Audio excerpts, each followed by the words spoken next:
Pernah nggak kamu merasa kosong atau patah hati berhari-hari? Cuma gara-gara sebuah cerita tamat atau karena karakter favoritmu nggak berakhir bahagia. Lucunya, perasaan itu seringkali jauh lebih nyata dan mendalam daripada saat kamu berinteraksi dengan orang beneran di dunia nyata. Banyak orang mungkin bakal langsung ngecap kamu halu, aneh, atau antisosial. Karena lebih milih menghabiskan waktu dengan sosok yang bahkan nggak punya raga. Tapi benarkah sesederhana itu? Kenapa otak kita bisa menaruh perasaan sedalam itu pada karakter fiksi? Baik itu di anime, film, ataupun buku.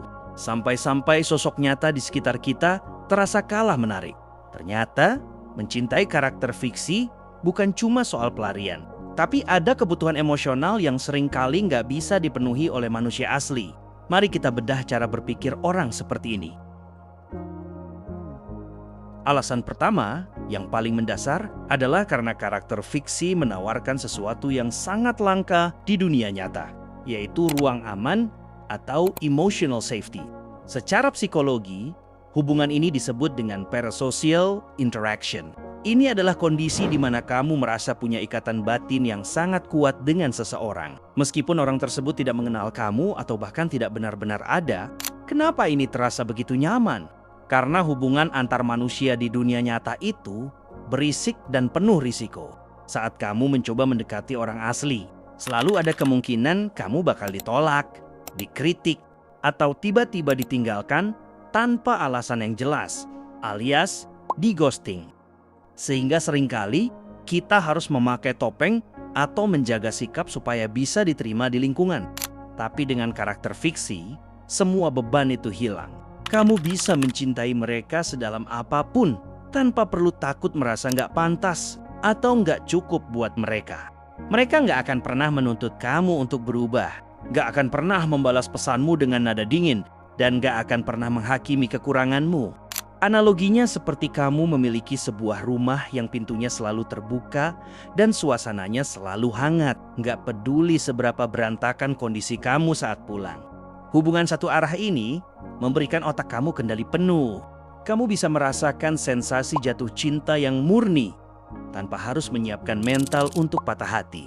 Jadi, bagi banyak orang, memilih mencintai karakter fiksi bukan karena mereka takut bersosialisasi, tapi karena mereka butuh satu tempat di dunia ini di mana cinta mereka nggak akan pernah berakhir dengan luka yang nggak terduga. Alasan selanjutnya yaitu yang lebih bersifat visual dan ekspektasi, yaitu bagaimana karakter fiksi menjadi standar ideal atau sosok harapan yang sulit, bahkan mustahil kita temukan di dunia nyata. Pernah nggak kamu bertanya-tanya, kenapa karakter fiksi selalu terlihat lebih berkilau daripada orang-orang yang kamu temui di kantor atau di sekolah? Nah, secara psikologi, ini berkaitan dengan the halo effect dan idealized archetype. Di dunia nyata, setiap orang itu paket komplit yang berantakan. Mereka punya sifat yang labil, kebiasaan yang bikin ilfil, sampai kekurangan fisik yang manusiawi banget. Tapi karakter fiksi, mereka dirancang untuk menjadi versi terbaik dari sebuah konsep. Kalau dia karakter yang dingin, dia akan dingin dengan cara yang keren. Kalau dia penyayang, dia akan jadi sosok yang paling mengerti kamu tanpa celah. Mereka adalah perwujudan dari semua kriteria yang kita inginkan dalam diri seseorang. Yang menarik, karakter fiksi ini bukan cuma jadi harapan pribadi kita, tapi juga menjadi cara kita memenuhi harapan orang lain atau standar sosial yang seringkali menekan kita. Kadang di dunia nyata, kita dituntut untuk punya pasangan yang begini atau begitu. Tapi realitanya mencari manusia yang sesuai standar itu sangat melelahkan. Akhirnya, kita memindahkan standar itu ke karakter fiksi. Lewat mereka, kita seolah-olah berhasil memiliki sosok yang hebat, kuat, dan sempurna tanpa harus berurusan dengan kerumitan manusia asli. Selain kepribadian yang ideal, kita nggak bisa bohong kalau alasan besar lainnya menyukai karakter fiksi adalah karena karakter fiksi itu punya visual yang memikat. Secara psikologi, ada fenomena yang disebut supernormal stimuli. Ini adalah kondisi di mana otak kita merespons jauh lebih kuat terhadap versi realita yang dilebih-lebihkan daripada realita aslinya. Karakter fiksi, mulai dari desain wajah, gaya rambut, hingga kostumnya, sengaja diciptakan oleh para seniman profesional untuk memicu dopamin di otak kita secara instan. Setiap garis dan warna pada desain mereka sudah diperhitungkan supaya terlihat keren atau estetik di mata kita. Hal ini jelas sulit ditandingi oleh manusia nyata yang penampilannya sangat dipengaruhi oleh faktor kelelahan, cuaca, atau bahkan sesederhana salah kostum. Secara biologis, otak kita memang terprogram untuk menyukai keindahan yang teratur dan simetris.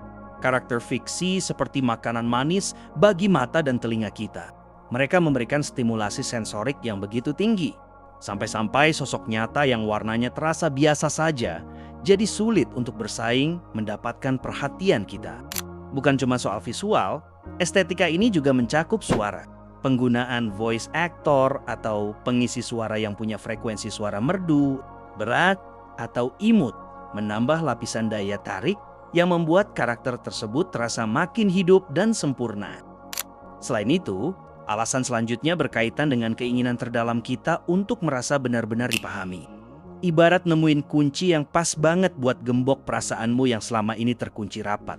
Karakter fiksi seringkali jadi kunci itu. Secara psikologi, fenomena ini disebut sebagai self-projection. Di dunia nyata seringkali kita merasa terasing karena orang-orang di sekitar kita nggak punya kapasitas emosional buat benar-benar dengerin. Contoh simpelnya, pas kamu lagi ngerasa hancur dan coba cerita, orang terdekatmu mungkin mereka cuma bilang, "Ya udah, sabar aja, hidup emang gitu." Kata-kata itu pendek, tapi rasanya kayak tembok yang nutup komunikasi. Bikin kamu ngerasa apa yang kamu rasain itu nggak penting atau sepele. Tapi beda ceritanya saat kamu ngelihat karakter favoritmu lagi ngalamin konflik batin yang sama persis kayak yang kamu rasa. Kamu bukan cuma lihat mereka dari luar, tapi kamu seolah-olah masuk ke dalam pikiran mereka. Saat mereka gagal, saat mereka merasa nggak berguna, atau saat mereka dikhianati, otak kamu bakal otomatis bereaksi. Ternyata ada yang benar-benar tahu rasanya jadi gue. Kedekatan emosional ini terasa jauh lebih mendalam karena karakter fiksi nggak punya ego untuk menghakimi kamu. Terakhir, alasan yang mungkin paling banyak dirasakan tapi jarang diakui adalah tentang bagaimana karakter fiksi ini menjadi obat untuk rasa sepi. Ibarat punya selimut favorit yang selalu siap meluk kamu, kapanpun kamu ngerasa dingin, tanpa dia pernah nanya kenapa kamu kedinginan. Secara psikologi, karakter fiksi ini berfungsi sebagai emotional anchor atau jangkar emosi. Di dunia nyata, hubungan antar manusia itu sifatnya sangat dinamis dan seringkali nggak menentu. Teman bisa sibuk dengan urusannya sendiri, pasangan bisa berubah moodnya, atau orang tua mungkin nggak selalu punya waktu buat dengerin kita. Ada kalanya kita butuh seseorang, tapi nggak ada satupun orang nyata yang tersedia secara emosional buat kita. Disinilah karakter fiksi menang telak. Mereka bersifat statis. Artinya, kapanpun kamu butuh mereka, entah itu jam 2 pagi, saat kamu lagi ngerasa gagal, atau saat kamu lagi capek sama tekanan hidup, mereka selalu ada di sana dengan vibe yang sama. Mereka nggak akan pernah bilang, "Aduh, gue lagi sibuk, nanti aja ya." Atau tiba-tiba menghilang tanpa kabar. Contoh sederhananya, bayangin saat kamu lagi ngerasa sendirian banget di kamar. Dunia luar kerasa asing, tapi pas kamu buka buku atau nyalain layar dan lihat karakter favoritmu, rasa sesak itu tiba-tiba berkurang. Kamu ngerasa punya temen yang setia nemenin tanpa dia harus nuntut apapun dari kamu. Mencintai mereka adalah bentuk pelarian yang paling efisien. Karena kamu bisa dapat rasa hangat dan kehadiran seseorang tanpa perlu ngerasa takut ditinggalin. Karakter fiksi jadi satu-satunya entitas di dunia ini yang gak punya pilihan untuk pergi dari hidupmu. Dan buat banyak orang, kepastian itulah yang bikin mereka jauh lebih berharga daripada kehadiran manusia nyata yang seringkali datang dan pergi sesuka hati. Jadi, mencintai karakter fiksi itu sebenarnya bukan tanda kalau seseorang itu aneh atau antisosial. Baik itu kalian punya waifu ataupun husbu, baik itu dari anime, film, ataupun buku. Itu sebenarnya adalah mekanisme alami otak kita untuk mencari rasa nyaman dan rasa dimengerti yang mungkin sulit didapatkan secara instan di dunia nyata. Karakter-karakter ini hadir bukan untuk menggantikan manusia beneran, tapi untuk mengisi celah emosional yang seringkali kosong dalam keseharian kita. Sekarang dari alasan-alasan tadi, mana yang menurutmu paling relate dengan alasanmu menyukai karakter fiksi? Atau jangan-jangan kamu punya alasan unik lain yang belum kita bahas? Tulis di kolom komentar ya. Terima kasih sudah menonton. Sampai jumpa di pembahasan selanjutnya.